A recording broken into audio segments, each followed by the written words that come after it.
and someone that some time back said that she would be very, very interested in working in smoking cessation.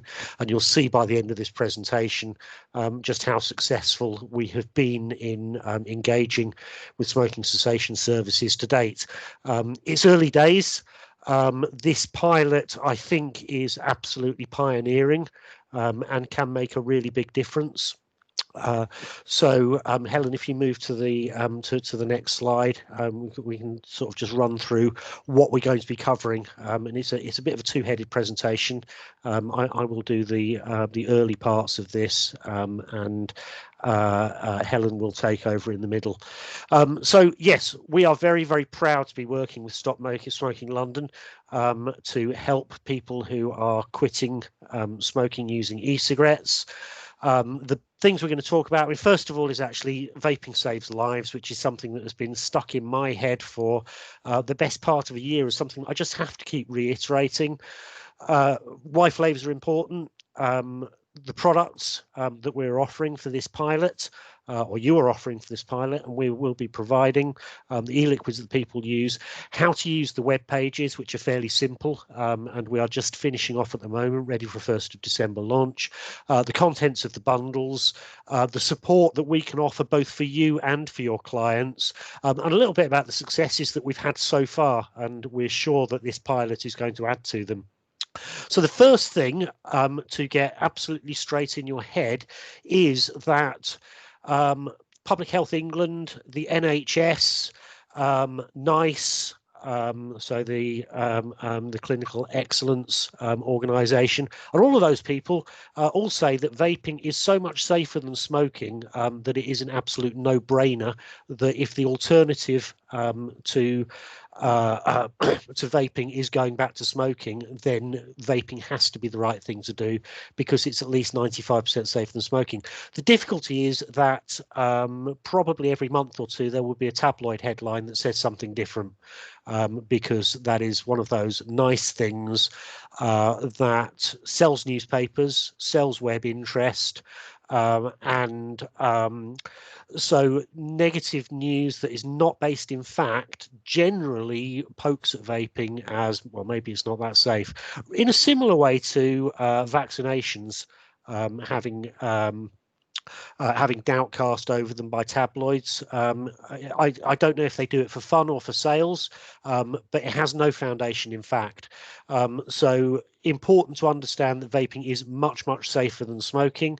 Also important to understand that vaping is the most effective aid to quitting smoking that has ever been known. So keep those things in your head. They're important. And if you ever feel you have doubt, do not hesitate to contact us about it.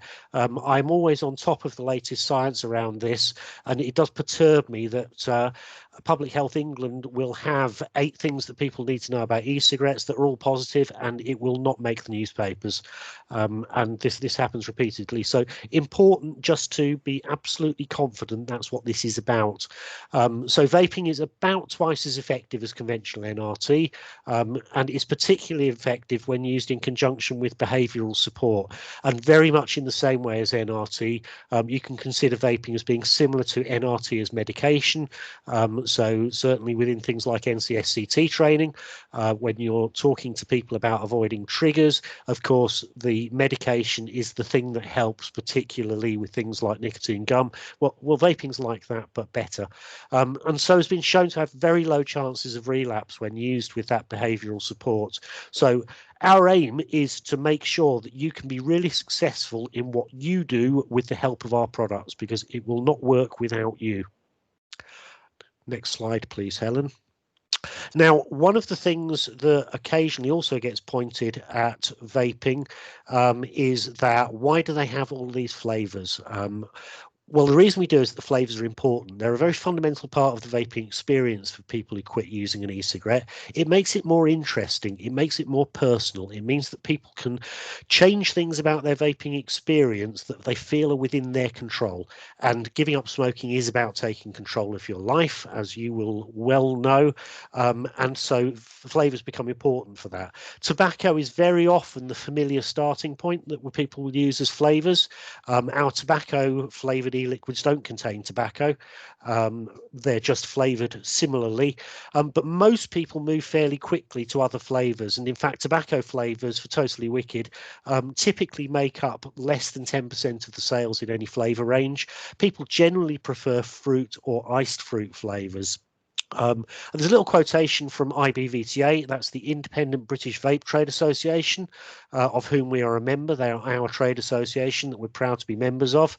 And a little statement there just to say, flavours in vaping are not to make vaping attractive to young people. We have no interest in attracting young people to our products. It's to make vaping attractive to adult smokers.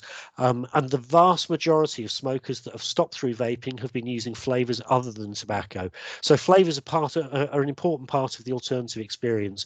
And when we start talking about the product offering that we're using for this pilot, you will notice that we do have 2 tobacco flavours, but there are 2 others that can also be chosen and are also really important. Helen, do we now move on to talking about the products themselves, the kits? We do. Good. Okay.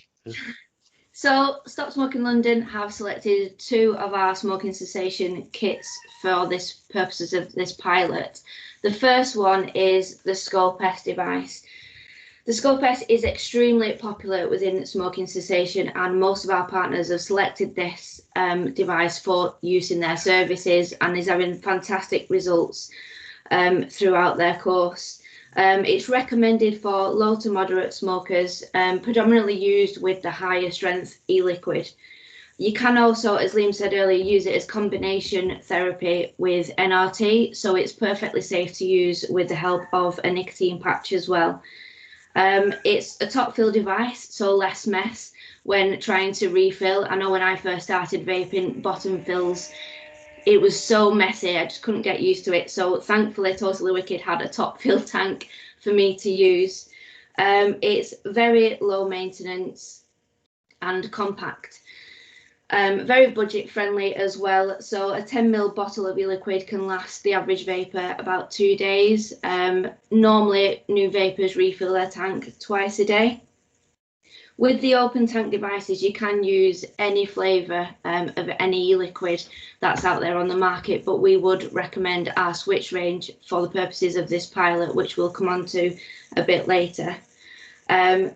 This device, it may not be suitable for the heavier smokers, so 20 plus cigarettes a day. They may just need a little bit of a more powerful device for them. If you do go through the devices with your service users over the phone and they know which device they really want to try, then this would be the direct link to the Scope-S bundle kit. Another popular device with smoking cessation is the Tornado EX2. It's also highly recommended with our retail stores, so it's the best-selling device across the Totally Wicked group on online and in-store. It's suitable for all levels of smokers, and again, like the Scope-S, it's a top fill tank for ease of use. It produces more vapor than the Scope-S because it is a more powerful device. The good feature about this device is the adjustable airflow, so it gives control back to the service user where they can close the airflow to replicate the sensation of smoking, and or they can open it to release more, produce more vapor. Again, it's easy to maintain and is very budget friendly, and there is a variety. Once the program is finished and they want to continue using an e-cigarette, the choice of flavour once they've got over that first stage of quitting smoking is endless, really. There's so much out there for them to choose from and find that perfect flavour and strength for them. They can also start to wean down on the nicotine strength once they feel comfortable, but there is no rush to reduce the nicotine strength. And again, if you go through the devices with your service users and they select the Tornado, then this would be the direct link to supply to them. Liam, do you want to take over this bit? Yeah, I'd be really happy to do that. So choosing nicotine strength of e-liquid can be very, very confusing because there are so many available. So for this particular pilot, we've kept it really simple. which is that we only have 2 nicotine strengths available within these bundles. The clients will need to select the nicotine strength and flavours of each bottle that they get for themselves. And typically, if you've got someone who's smoking 15 a day or less, then they should be okay on 1%, which is 10 milligrams per milliliter nicotine strength. However, if they are smoking more than that, or if they are not confident that they're going to be able to get over the nicotine cravings that they suffer when they stop smoking, then always err on the side of going for a higher strength of nicotine, so the 1.6%, because in common with all NRT, the success of e-cigarettes generally depends on making sure people get enough nicotine and that they take it for long enough. If there is one downside to e-cigarettes, it's the fact that so many people dual use. So they will use an e-cigarette some of the time, but then they will feel that it's fairly natural just to, okay, well, I'll just have a quick cigarette because it feels kind of similar and one won't hurt. So really important that you stick with the not one puff advice. Is that the way to give up smoking is to commit to never having a single puff of a cigarette ever again. And e-cigarettes really can help with this, but very important within the behavioural side of things is spot those trigger points and do not allow the trigger points to lead to a puff of a cigarette, because one puff always leads to another. So if they're going to puff on something, make it the e-cigarette. It can work. Make sure there's enough nicotine strength, and make sure you're doing it often enough that you're avoiding cravings, and know that you're going to need to do that for a period of time until you know that you're confident you're not going back to smoking. Next slide, please, Helen. It won't work then. Go on. Okay, do you want to talk through the website of things? Yeah, so as Liam said, we're still working very hard to get this up and running. It's almost there, so should be ready for the launch. Those 2 individual links that I showed you in the previous 2 slides were for the direct links to each device. The link at the top of this page is a link to a bundle, so if they're unsure of what device to choose, they can click on this category link, and that will present both of the bundles to them. The service user will then, it's very, very simple and easy to use. So they will select which bundle they would like to try from the page above. Once the service user clicks on the bundle, it will present them with their device. They can select the perfect colour. There is a wide variety of colours that they can choose from, and they can select the Switch e-liquid in a flavour and strength that they would like to try.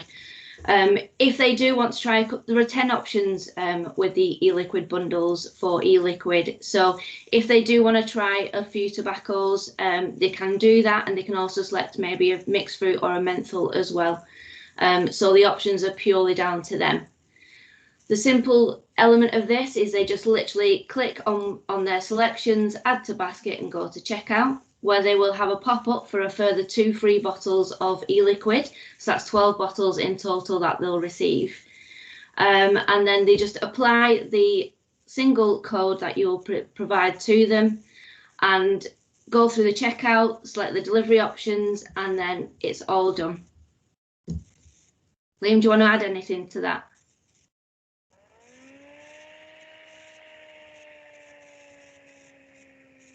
Okay. Liam? I think he's on mute. Yeah. Muted and talking away, so I've got to remember everything I said before I didn't unmute myself. So yeah, the important thing to add here is you don't need to worry about giving people borough codes to enter at checkout, because it would have slowed our website down too much.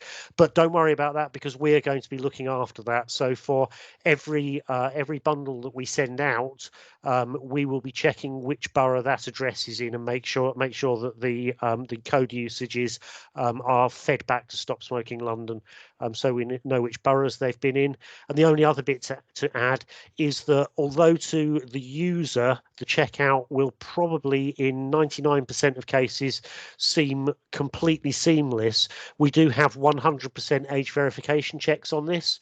So if we have someone who is under 18 or whereby electoral code and the other bits in our age verification process don't match up, then they will get an email and or a phone call just to make sure that we can properly age verify the service user. So yeah, bear in mind that if you do have anyone who is using this that is under 18, we will not be able to provide them with the product. So I'm sorry, Liam. Helen, you do the bundles. Okay. In the nicely packaged bundle in their delivery that they'll receive, they will have everything they need to start their journey and make the transition over to vaping. So they will receive the selected device that they chose in their colour of choice, 4-week supply of e-liquid of the Switch range in their selection, plus 2 free bottles that they will select at checkout, all the replacement atomizers, the wall plug. We also supply a battery safety card to help them understand how to safely recharge their device. A Vaped Quarterly Update is a booklet that will contain any news and update that's going on within the Totally Wicked group. And more importantly, the Totally Wicked Simple Guide, I Want to Be a Vapor, Not a Smoker. In this booklet, they will have myths debunked to reassure them that e-cigarettes are actually safe to use.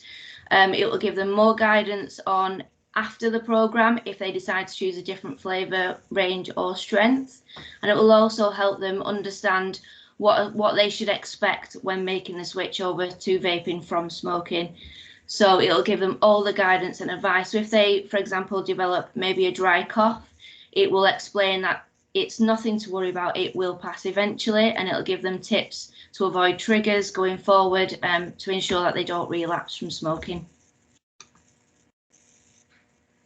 The extra support for advisors and clients is we created tutorial videos for each device. So the tutorial video will consist of everything a service user or yourself would need to advise them on everything from opening the box, taking them through to how to set it up, troubleshooting issues, and moving on to how to put the atomizer coil in and then use of the device.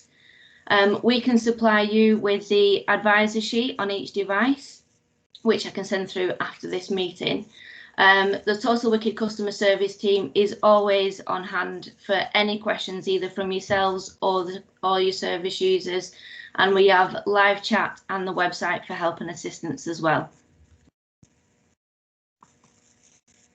Liam, over to you. Okay, yeah, good. I think always good to talk about some of the previous successes that we've had. And back at the beginning of 2018, over 2.5 years ago now, we had our first really decent pilot, which was for Greater Manchester Health and Social Care Partnership, and happened in Salford. And we were able to directly provide e-cigarettes through Salford Council with behavioural support to 1,022 participants. Of those, 614 were still engaged at 4 weeks, which meant we could get them back, and the smoking cessation services and the pharmacies that were involved in this were able to do a CO monitor confirmed quit. I know those don't really happen at the moment because people are not doing the face-to-face work, but we were able to do that at the time. And of those that came back, 62% had quit, which is was absolutely unprecedented. We're really, really happy with that. More than that, of those that were still smoking at that 4-week quit, 226 people, the baseline cigarette consumption had gone from 19 cigarettes a day down to less than 9 cigarettes a day. So although we still had a few people that had carried on smoking, they were on their way. They had reduced their dependence on cigarettes. But that does remind me to reiterate the not one puff rule, that if you can get people to that behaviourally supported point, they will do better. Now, yeah, at 4 weeks, 383 no longer smoked tobacco at all, confirmed by CO Monitor. So if we consider of the full 1,022, if we only consider those that had come back and and had quit. That's 37% of everyone that initially enrolled was confirmed as a quitter. But we know that some of the people who didn't come back would also have quit, which means that, I mean, we're told that e-cigarettes have a roughly 20% quit rate from the last randomized control trial that was published by Professor Peter Hayek. Well, from the Salford results, we were doing much better than that. Similarly, at the beginning of this year, and I think Helen's first really nice publicly funded project was to work with Northamptonshire County Council, and this year has not been the easiest year for smoking cessation services. As you will know, the face-to-face thing has not really been possible, but Northamptonshire have been doing a lot using remote services, and of their first 50 service users that chose to vape as their way of quitting, 37 had quit at 4 weeks, so 74% success rate. 21 of those 50 used the vape in combination with NRT, so typically with the nicotine patch, just to try and keep their baseline nicotine level high enough, and then use the e-cigarette when cravings were particularly bad. 33 of those 50 hadn't engaged with Northamptonshire previously, so clearly e-cigarette availability made giving up more exciting. 6 pregnant women used the vape within that cohort, and 3 of those were quit at 4 weeks. And very, very important, if you are concerned about the use of e-cigarettes during pregnancy, is the advice now is that if people are going to smoke when they are pregnant, if they don't have an e-cigarette, then it is much, much more important that they avoid the carbon monoxide, that they avoid all of those other toxins, and that they and we live with the fact that they're going to have some nicotine. And yes, there is some weak correlation between nicotine use and birth defects, but certainly if they're going to be smoking instead, they're definitely getting the nicotine. So always worth looking at the advice around smoking in pregnancy and of course vaping in pregnancy. And 93% of people using the vape attended their second session versus 77% of NRT users. So one of the other things about vaping is people enjoy the engagement with it, and there is no sin in giving up smoking with something that you enjoy using. That is part of the reason that vaping has been successful. Next slide, please, Helen. So I would be really grateful to receive at least one question or some feedback about how excited you feel about having vaping involved in this pilot and the idea that you might be able to use e-cigarettes to help people to quit. Thank you, Liam and pressure on there. Any questions for Liam and Helen on the kits that are going to be used as part of this pilot?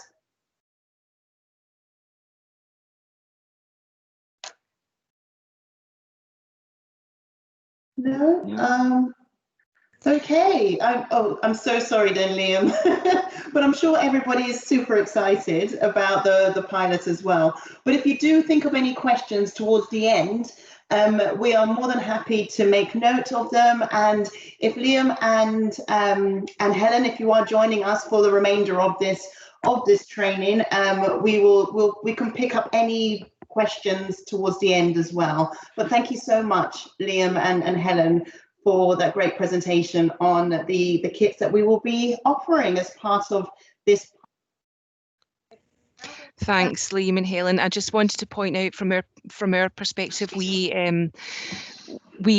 already give information and support people who want to use, who want to stop smoking with the use of a vape. So we're really excited to have it as part of the Stop Smoking London project, because we feel that it's just really so much added value, you know, that we previously couldn't offer to people. We now are able to offer them a device to support them with their quit attempt. So really positive from our point of view. Good. I'm really glad to hear it. And if you do have any questions, have any doubts or anything else, then we will be really glad to help. I committed a long time ago to the idea that we need to work with people who are supporting quits. There was a little bit of them and us at the beginning of vaping, both from our industry side and from people working in smoking cessation side. And it's really important that we move away from that and we understand that we're working together because our goals are the same. Agreed. Absolutely. Liam, sorry, do you mind if I ask, when was that Salford pilot? What year was it? 2018. So 2018. Sorry, I missed that. And it will finally, I hope the results from that will finally make it to publication within the next few months. Salford University have written a fabulous paper about this, and for some reason it seems to be very slow to be released because it is the most remarkable and remarkably successful pilot for any smoking cessation I've ever seen. Brilliant. Fantastic, thank you. Okay, we're still okay for time as well. So I will now hand over to Carla from the LSCTP program, who's going to talk through the FAQs documents and the protocol associated with signing people up to this pilot as part of the telephone support program. Okay, thank you. Hello, everybody. I think before I start this, I just want to acknowledge that while I'm presenting it, this protocol and the FAQs have been developed with a lot of work from Totally Wicked, from the Serco team, from Lee, Vicky, Lauren, Mero and Kashim, and also from NCSCT. Kashim, can you go to the next slide, please? Okay, so, just jumped one. So in this presentation, what I'm going to do some very brief stuff. We've had quite a big lot of information that I might cover again that you've had from Totally Wicked. So I'll jump that where you've already heard it. But as Mero said, if you want to ask any questions during this, just raise your hand or type it, and I will answer it as we go along. So we're going to cover the pilot, what the helpline protocol is, including eligibility, what happens after the sign-up call, although a lot of that you're going to see, you've already seen from Totally Wicked side, what resources are available for you to help with the pilot rollout, and how we're going to promote this across London so that Londoners are aware that this offer is available. Next slide, Kashim. Okay, so the pilot is going to launch on the 1st of December and it will run to the 31st of March 2021 or until stock runs out. Before we launch, what we have done is we've spoken to NCSCT and they've recommended that you all complete the NCSCT Vaping Online module. If you've already done this, but it was more than 3 months ago, please can you review the module as well? They've also asked that you watch the 6 short films and the links there. And also that you read the following article that's on the Totally Wicked website. Sorry, I didn't put capital letters for Totally Wicked on that. And that's basically all being recommended by NCSCT that you do that. Don't think that you have to write this down. This information is going to be in the protocol for you, which I will be sending to you later. Next slide, please.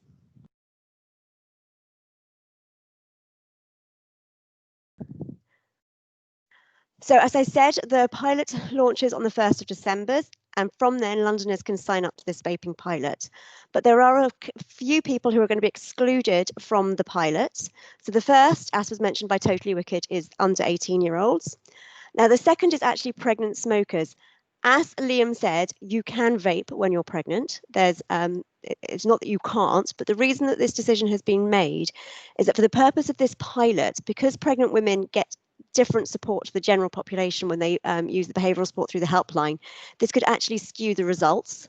So for the purpose of this pilot, pregnant women aren't going to be allowed to take part. However, pregnant women can get NRT on prescription from the NHS, so encourage them to access that and to have the telephone behavioural support or to access their local service. We also are excluding smokers who don't live in one of the participating London boroughs.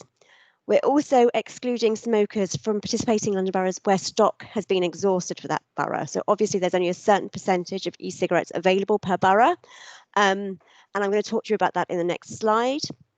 Now, we're also going to exclude people who once we're doing an eligibility health question as part of the protocol. So some people will be excluded on the grounds of health reasons, and I'll talk you through that in slide 6. And the other people who are excluded are people who do not consent to be part of the helpline telephone behavioural support.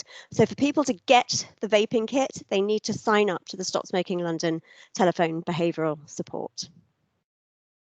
Next slide, please, Kashim.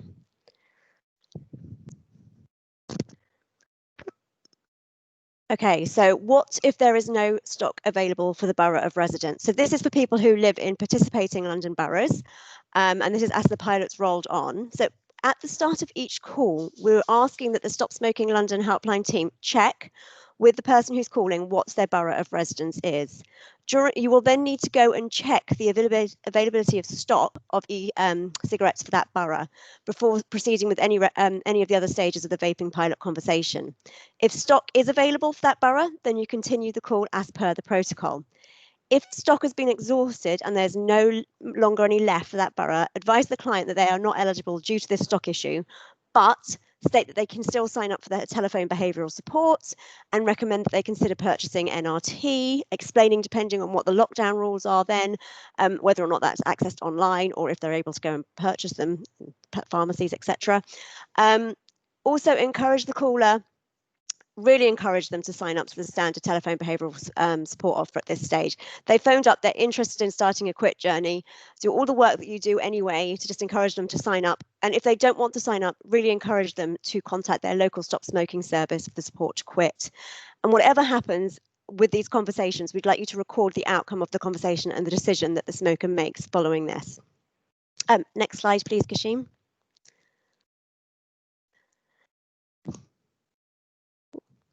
So this goes to the eligibility health questions.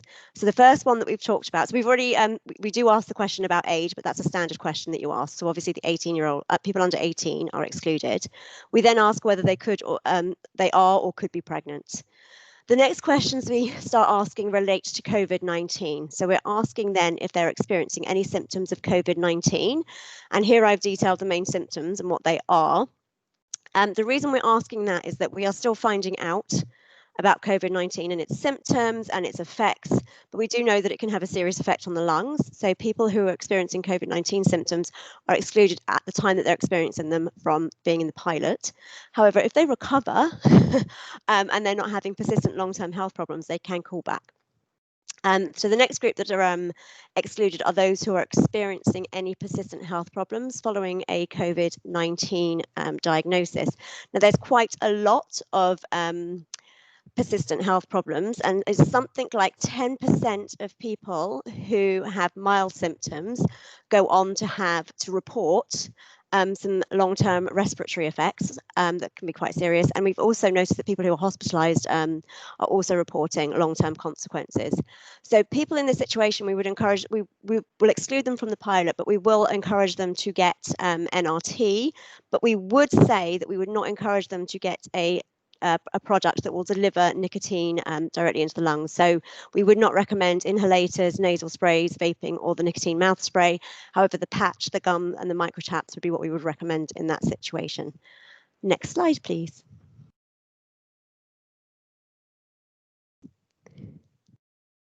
Ooh. Okay, so you've done your questions, and what happens if the caller is not eligible? You need to explain to the caller that they're not eligible, and you can inform them why. You will find in the frequently asked questions document that I'm sharing, there is an answer for each of the eligibility questions to why they're not able to take part in the pilot. But as I said, it's really important that they are reminded that they can still receive telephone behavioural support from Stop Smoking London, and it's really important that you encourage them to sign up to this, or advise them to contact their local stop smoking service. Again, recommend that they purchase NRTs, and again, for people with respiratory symptoms or conditions, don't recommend any products that have the inhalation effect. Again, record the outcome of the conversation that you have with people who have called up but are not eligible. Next slide, please.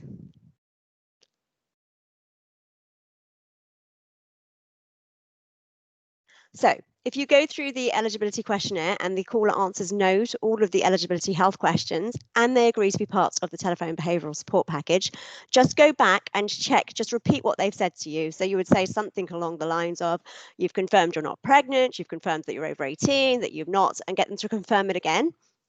And then we would ask that you discuss the 2 different vaping devices with them. And then you tell the caller what will happen next for them. And that is that they're going to receive an email from Stop Smoking London after the call about their appointment schedule for the behavioural support. And that will include a unique and one-time only link to order their vape kit. What's important is that some callers won't have access to the internet. Some people will find it difficult to use the internet. And in that situation, please give them the Totally Wicked customer helpline number so that they can order their vaping kit that way. That is something that's possible for people who don't have access. Next slide, please.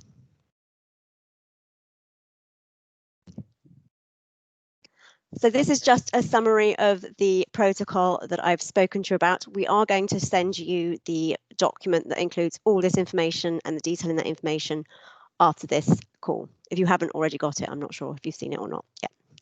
Next slide, please.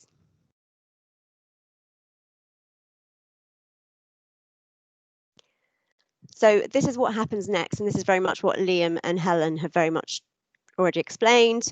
So they either call Totally Wicked if they don't have access or if they have some accessibility issues, or they go onto the website and they go through a verification process to make sure that they're aged over 18. They're then contacted by Totally Wicked to confirm whether or not the order will be fulfilled. The order will be dispatched, and it's usually dispatched within 24 hours of placing the order by second-class post. The client will then receive behavioural support through the Stop Smoking London behavioural telephone package, and that will continue as the standard. And then the one thing that's important to note is if at the end of 4 weeks, the smoker still isn't smoke-free, there is a possibility that they could actually get another supply of the e-liquid as part of this pilot. What we saw from the presentation with Liam is some people reduced the number of cigarettes that they smoked. So potentially there is some room for people to take a bit longer and have another 4 weeks supply and a bit more behavioural support from you over the phone to get from reduced amount of smoking to no more smoking. Next slide, please.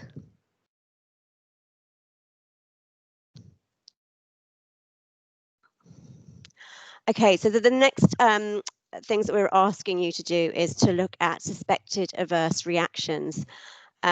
What we want you to do, and this is for the tier 2 advisors, is ask the people who are going through the behavioural support. On each call, we want you to ask them whether they're still using their vaping device, and if not, if you can record why.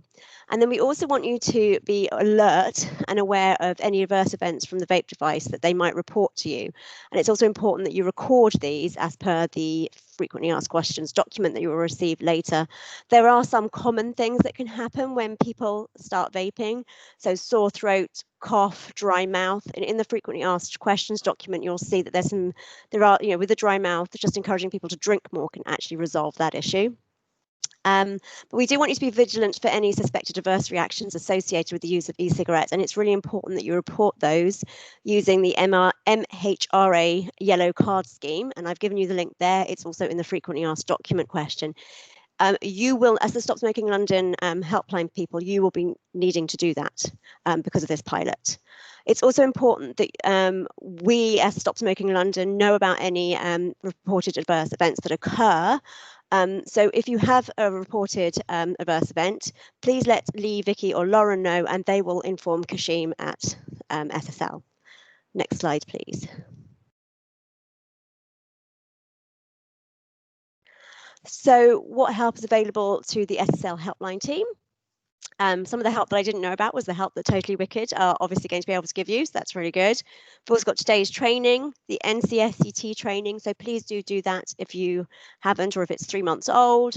And then I'm going to be sending over to you these protocol documents and the frequently asked questions documents shortly. The frequently asked questions document is currently 8 pages long. But as the pilot rolls on, if there's more questions that are coming up that are consistent, please share them with Lee, Vicky and Lauren, who can send them back to me, and we can adapt and improve the frequently asked questions document to include everything that comes up. Next slide, please. Oh, and so this is the final slide before the thank you, and it's just to let you know how we're going to promote this to London smokers. So we're going to promote this across all of the participating London boroughs, and there's a list of the participating boroughs in the frequently asked questions document, so you know who they are. It's going to be a digital advertising campaign. This is actually just a pilot. This is just a draft of the digital advertising. It's not going to be this, it's going to be changed. And we're calling it a vaping pilot rather than e-cigarette. And we're also going to provide local boroughs with resources so that they can give this information if they choose and if they're able to with the COVID-19 restrictions, so that they can give information to their local residents in certain settings where people are still able to access face-to-face care. And final slide. It's just thank you and any questions. Thanks, Carla. I know that you put a lot of time into compiling all that information to make sure that our advisors had as much, information at their fingertips as they possibly can. So I really appreciate that. I know we've gone back and forward a few times about it.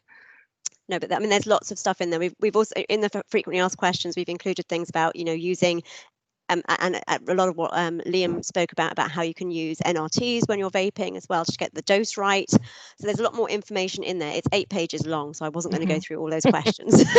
But obviously, I'll send you the final version today, and please share it with the advisors. Absolutely. Perfect. Thank you, Carla. Are there any questions for the program and for Carla, particularly about the protocols and the frequently asked questions? No. Oh, everyone's so quiet. Are you okay? Question. Sorry, Liam. So this will be one that we probably need to discuss further. But a question for all of the people that are offering this telephone support is: would it be helpful to you, given that that you might be limited by the availability of the data bundles for this pilot, if we were able to come up with a special price for people who are ineligible because you don't have sufficient stock left? To be able to buy the bundle for themselves. I mean, it won't be that cheap, but it might be of interest, because it does mean, at least when you've run out of budget, that there is still somewhere to go. Yeah, that's certainly something that we could pick up and discuss as well. So yeah, I think there could be several different options. I think if this is a successful, on the one hand, yes, we do need to think further about those who may not be eligible for this particular service, but also I know that a lot of our program areas, a lot of our London boroughs are really keen to see how, if this is successful. I mean, this could certainly attract further funding and additional funding, to fulfill or to increase the stock levels, or to we may have some boroughs interested in just literally investing further in this. I think the potential is so huge. But yes, we'll have a catch up around what happens in the event of their stock depletion and what we should do next. But that's a great question, Liam. I think that would be welcomed. So Mary, we do have a question about that, if there's stock depletion and what you should do to encourage people to still sign up for the helpline, and about the fact they can access not just NRTs, but obviously the standard information around how they can access vaping products in their area based on all the guidelines with COVID-19 restrictions. So there is a question around that as well. Perfect. Thank you. Okay, if there aren't any other questions for the program and for Carla as well, I think it is now time to hand over to Lee. Okay. Thank you. I will just share my screen with you at the moment.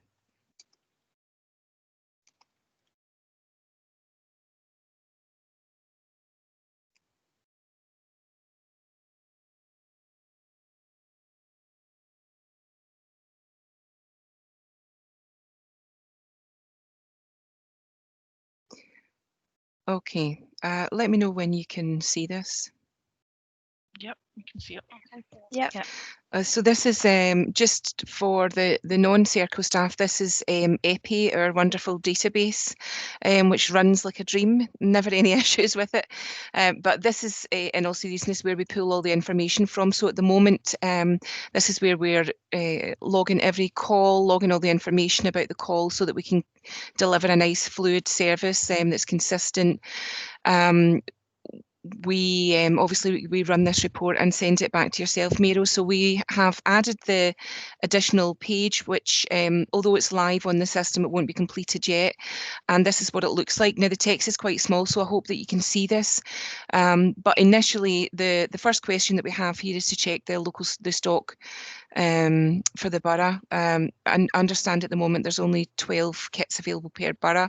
So I anticipate that the more popular boroughs may run out sooner. So if the advisors are checking for stock, no stock, is the caller over 18 and is the caller pregnant? So just a couple of reminders there. Although we do ask this on the other page, and we do gather this information, it's just helpful for us to know specifically regarding to the vaping pilot.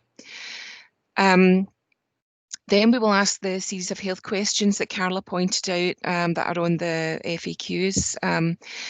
Are you currently experiencing any symptoms of COVID-19? It's a sort of drop down saying yes or no, but we have this little button that you can hover over for ease, and that gives you a summary of some of the main symptoms of COVID-19. Obviously, if you ask that and someone's replying no, you don't have to go through this sort of an exhaustive list of symptoms, but it's just there for your own information. Second question is the same. Are you experiencing any persistent health problems following a previous COVID-19 infection? Again, it's a yes/no question. In this case, because there are quite a lot of persistent health problems listed, what we'll advise the helpline advisor to do is to have a look at the FAQs. So the document will always be available. It just means that we're not having to flick between screens all the time. Currently experience or have any respiratory conditions? Again, Carla, you've helpfully provided a little bit of an expansion on what that means. So if you hover over this help button here, you can see that it's chronic cough, shortness of breath, lung inflammation, fibrosis, PVD, all those kind of things. If anybody replies yes to any of these questions, then obviously they don't meet the criteria to be accepted onto the pilot. Has the caller consented to participate in the pilot? So even though they may qualify, they may change their mind at the last moment. So if they've said no, we've put this little sort of small free text box in here just so that we can feed that information back to yourselves to let you know why they've declined to accept, although I can't imagine anyone would. So these questions are all asked initially, obviously, when we're considering someone's eligibility. After that, we're going to ask these next two questions at the pre-quit call, so that we have got time for people to be prepared and move a quit date if possible. So we will ask if they've received their kit, and we'll ask if they're planning to use any additional aids, such as NRT or prescription medication. Following on from that, on the subsequent calls, we will continue to ask if they're still using their vape kit. If the answer is no, we'll put why not. If they are using any aids, they may initially have decided not to use an aid and then have decided that they do wish to use that. But either case, we can fill this box in here. And then finally, is the client experiencing any adverse effects? So at the moment, I just have a yes, no, and obviously for a no, we have a free text box, which won't highlight at the moment because this hasn't been ticked. And just to reiterate, we will be following, I'll drag this over here, we will be filling in the yellow card for anyone that reports any adverse effects. There's a lot of information on the FAQs about what to do if someone's reporting something like this, and I can certainly walk you through this in more detail, but everybody should have the link for the Yellow Card MHRA site. So I know that that's the first time you've seen it, specifically the advisors. Do you have any questions about this? Miro, are you happy with this level of information that we're gathering here?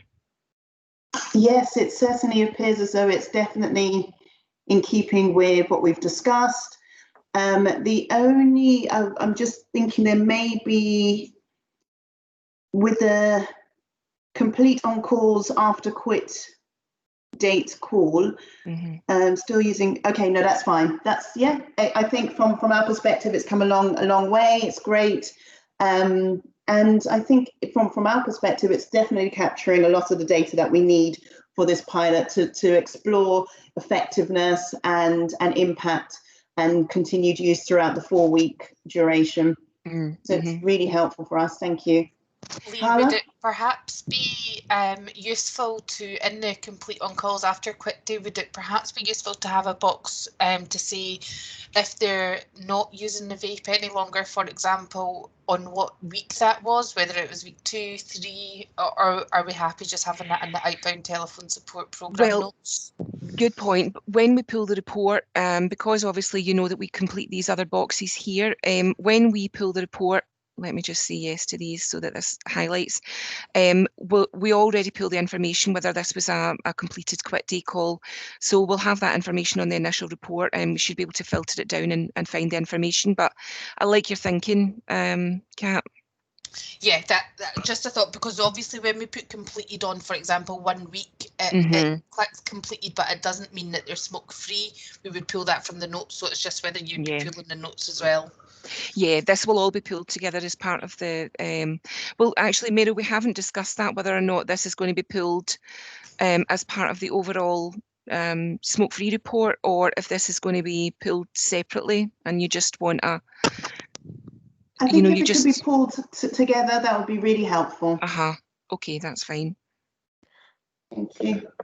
Carla, you've got a question. Yes, I do. Kind of similar, I guess. I was just wondering whether we should be asking them, given that it looks like some people who go to vaping are still smoking. They might reduce the amount of cigarettes they're smoking, but they're still smoking, even if it's less. Is it worth adding a question there when we're talking to them about vape kit, whether they're still smoking, so we can do some intervention there, or at least monitor if they've reduced the amount that they're smoking of a cigarette, and so that we can be sure that we're giving them the message. I don't know if, I mean, I'm so sure you asked that, but it's just reflecting it, because it's obviously something we do that ask that.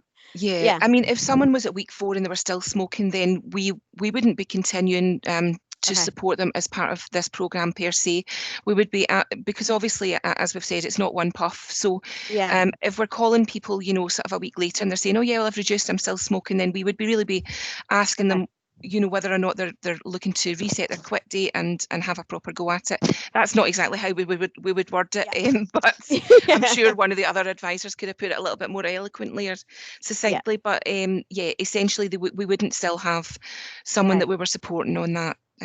Just to add, there is that box already, Carla, on every call we make. There's a tick box that says, is the person smoke free from their last previous call? So that is on the notes section. So there is a tick box for that. You won't see it until you create a new thread.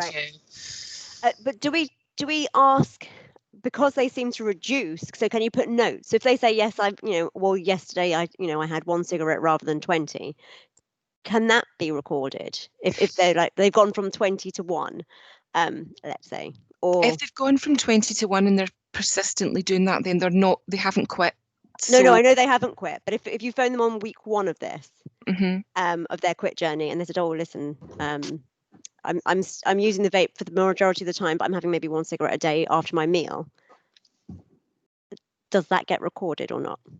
It gets recorded in our notes, our sort of interactive notes that we have just for the advisors to keep the sort of call flow. This tab here isn't sent over because a lot of the information is duplicate and superfluous. So no, that's not information that we would be capturing on the vape vaping pilot. We wouldn't expect people to still be smoking if we were continuing to make calls, even on the 1 week. If they were still smoking, then we would essentially tick that box to say no, they're not smoke free. They have smoked since their last call. I mean, we're going to treat the vaping pilot the same way that we would treat any smoke-free call-in, which is to ask whether or not they're smoke-free. And if not, I mean, sometimes people might have had a blip. I'm not sure how relevant that, how useful that information is, because that could happen regardless of whether it's tea or you know, whether it's patches and gum or whether it's a vape, people can still have a bit of a blip and maybe have a day where they say, well, on Tuesday I smoked 3 cigarettes. That wouldn't necessarily be recorded, but we would expect them to be continuing to at least try to be smoke free, not one puff. Yes. Okay, great. Any other questions about data capture from anybody, particularly from the advisors as well? Nope, all seems really straightforward. Looks good. Just a quick one from me, Mero. Would you be able to share back, and clearly it needs to be anonymised for data protection, but we keep adverse effect logs because we're obliged to. So would you be able to share back any that you have recorded? We just need to know the need to know the nature of the adverse effect. Sure. Yes, of course. We will be able to. So once it's sent to us as to the program and discussed as part of our monthly meetings, we will also make you aware as a part of our separate monthly meetings as well, Liam. We'll make you aware of if there have been, if any adverse events have occurred. So we will definitely keep you in the loop about that. We wouldn't expect too many. I think our entire log, which we started in 2016, was the first time that we were asked to do that by MHRA. So what's that, in 4.5 years, I think we've had something like 16 recorded and nothing remotely serious within them. Okay. Yeah, great. That's Thank good. you. I wasn't just anecdotally, just going from the information that we've through taking calls and speaking to people, you know, across the nation that are smoke free using a vape. We've never, you know, I personally have never come across anyone who's experienced adverse effects that can be directly tied to that. So I'm thinking for the small number that we're offering, I'm hopeful that we don't have anybody reporting adverse effects, but of course we can report that back to Mero and Kashim right away. Yeah, I know for MHRA nationally, it's been really low over that long period. Right. So it's, I mean, it's less than 200, I think, in total. And when you compare that with the tens of thousands for paracetamol and everything else, then no, we wouldn't be expecting terribly much back from that. Excellent, good. Fantastic, thank you. And so yes, it really is important that we do continue, if somebody does report any, that we continue to record this and contribute to that growing, if there is anything, you know, just that growing data set, if you like, with the MHRA. So, but if it is reported, then we will record it. That's how I see it. And we'll definitely keep all partners in the loop around adverse effects being recorded on the yellow card scheme. Great. I can't believe, am I seeing correctly? Is this the right time? It feels as though we are really ahead of time here. I mean,